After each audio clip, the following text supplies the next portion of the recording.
प्रिय दोस्तों, समाज में एक मर्यादा का पैमाना होता है। हम समाज में मर्यादापूर्वक रहें, समाज के लिए बात करें, समाज के हित की बात करें। इसी सिलसिले में मैंने सुबह में अपने YouTube के माध्यम से आपको निवेदन किया था कि कन्हैयालाल जो है, चित्तौड़गढ़ वाला कन्हैयालाल खटीक, वो मुझे बोलता है कि तुम ऐसा मत करो, सामूहिक विवाह के अगेंस्ट में मत बोलो। और वो कौन होता है मुझे रोकने वाला? क्या उसकी मर्यादा है? और क्या मैं अपने समाज के लिए बोलता हूँ तो मुझे कौन रोक सकता है?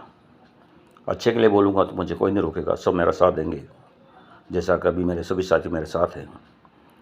लेकिन जो आदमी, कन्हैयालाल जैसा आदमी, चल के फ़ोन करता है और कहता है कि भाई ऐसा नहीं करके ऐसा करो, और उसकी औकात देखो कि वो खटीक समाज जो है, माननीय खटीक समाज हमारे चित्तौड़गढ़ का है, आमेर जैसे परिवार हैं, बहुत अच्छे अच्छे परिवार हैं वहाँ।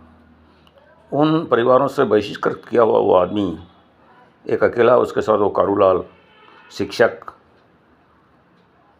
दो आदमी ये साथ रहते हैं और वहाँ चित्तौड़ में तो कहीं रुकते नहीं हैं, ये भागे भागे फिरते हैं बार बार। और वो बात करता है फिर ये कहता है कि मैंने 5.5 लाख रुपये सामूहिक विवाह वालों को दे दिए हैं, रोकड़े दे दिए हैं, कैश दे दिए हैं। तो अब ये सामूहिक विवाह समिति को, ये क्योंकि ये समाज का काम है, सामूहिक विवाह समिति का काम है, और सामूहिक विवाह समिति समाज के माध्यम से काम कर रही है, बच्चियों की शादी कर रही है। सामूहिक विवाह बच्चों का शादी कराना एक इनके घर का काम नहीं है, ये समाज का काम है। तो समाज को ये सामूहिक संस्था जो है, सामूहिक विवाह समिति, बताएं कि क्या आपको इस विवाह जो संस्था है, इसके मेंबर के पास 5.5 लाख रुपए आ चुके हैं? अगर आ चुके हैं तो वो किसके पास हैं? क्या वो बैंक में जमा है या कोई उसको चला रहा है? तुम लोग समाज के नाम पे, एक पैसा देने वाला कहता है कि मैं कैश में देता हूँ, बैंक में नहीं देता हूँ, लेने वाली संस्था ले लेती है। और मैंने भी 11,000 रुपये के लिए ऑफर की तो मेरे को मना कर दिया कि भाई बैंक के माध्यम से हम नहीं लेंगे, हम तो सीधे कैश लेंगे।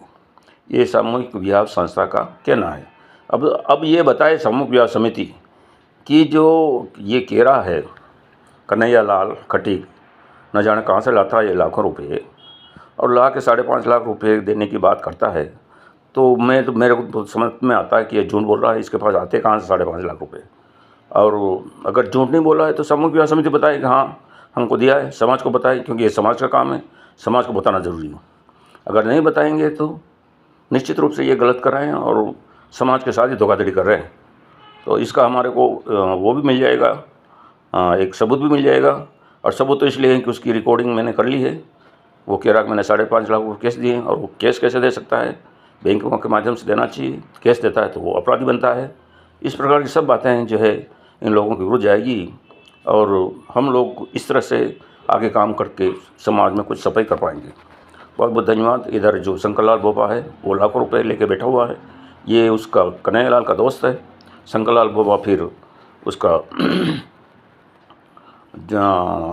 जो है ना, वो क्या है, सरपंच, वो उसका दोस्त है, और वो सरपंच के प्रधान साहब का दोस्त है। मतलब किस तरह से कड़ियाँ जुड़ी हुई और किस तरह से ये ऑपरेट कर रहे हैं इन कामों को, देख लीजिएगा आप। वो जो जगन्नाथ प्रसाद डागलिया प्रधान साहब का दोस्त है, प्रधान साहब का दोस्त जगन्नाथ प्रसाद डागलिया, जगन्नाथ प्रसाद डागलिया का दोस्त फिर शंकरलाल बोपा, शंकरलाल का दोस्त फिर ये कन्हैयालाल। तो बड़े लाखोंपति तो बन के घूमते हैं। इनके पास बिजनेस नंबर 1 का तो कोई बिजनेस है नहीं, कहाँ से लाते हैं, क्या करते हैं, कुछ भी पता नहीं, और समाज को बेवकूफ़ बनाते हैं। ऐसे समाज बेवकूफ़ बनेगा नहीं साथियों। और हमें इन लोगों की एक एक चीज़ का हमें अक्षर ज्ञान लेना पड़ेगा। बाबूलाल जैसे इन सब लोगों से हमें 4-5 लोग ही है, ज़्यादा नहीं, ये इनको निपटा देंगे तो हमारा समाज बहुत अच्छे तीव्र गति से आगे बढ़ जाएगा। बहुत बहुत धन्यवाद। हम संविधान के तहत निपटाएंगे, और 26 तारीख को आप सब पता रहें इन सब का। हमें चाहे 26 तारीख का नहीं तो नेक्स्ट मीटिंग में हम करेंगे, लेकिन 26 तारीख को आप सब पता रहें। ये मेरा आपको सबको निवेदन है। बहुत बहुत धन्यवाद। मैं आपका भागचंद बुरीवाल, राजसमंद।